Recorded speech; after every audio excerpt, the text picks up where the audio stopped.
सभी मित्रों को हनुमान जयंती की हार्दिक शुभकामनाएं। आइए जानें हनुमान जी द्वारा रचित रामायण के बारे में।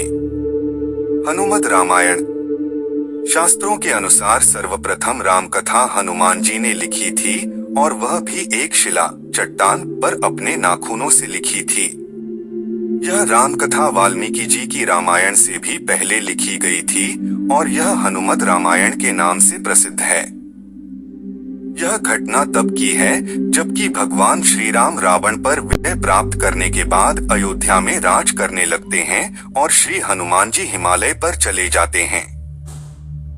वहां वे अपनी शिव तपस्या के दौरान एक शिला पर प्रतिदिन अपने नाखून से रामायण की कथा लिखते थे। इस तरह उन्होंने प्रभु श्री राम की महिमा का उल्लेख करते हुए हनुमत रामायण की रचना की।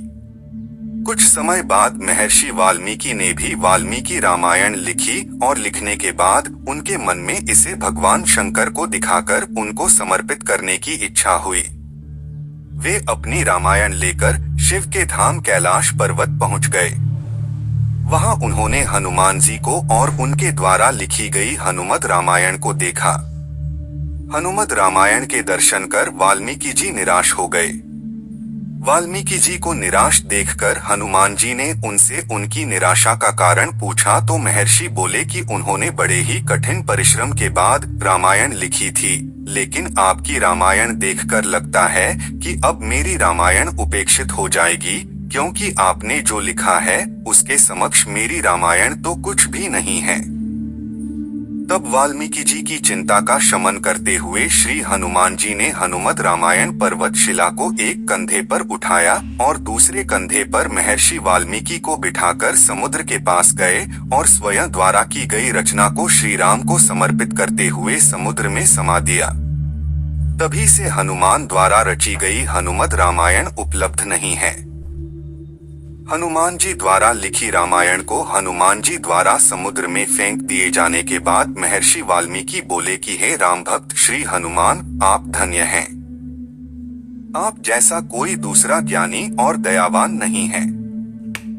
हे हनुमान, आपकी महिमा का गुणगान करने के लिए मुझे एक जन्म और लेना होगा और मैं वचन देता हूँ कि कलयुग में मैं एक और रामायण लिखने के लिए जन्म लूंगा। तब मैं यह रामायण आम लोगों की भाषा में लिखूंगा। माना जाता है कि रामचरितमानस के रचयिता गोस्वामी तुलसीदास कोई और नहीं बल्कि महर्षि वाल्मीकि का ही दूसरा जन्म था। तुलसीदास जी अपनी रामचरितमानस लिखने के पूर्व हनुमान चालीसा लिखकर हनुमान जी का गुणगान करते हैं और हनुमान जी की प्रेरणा से ही वे फिर रामचरितमानस लिखते हैं।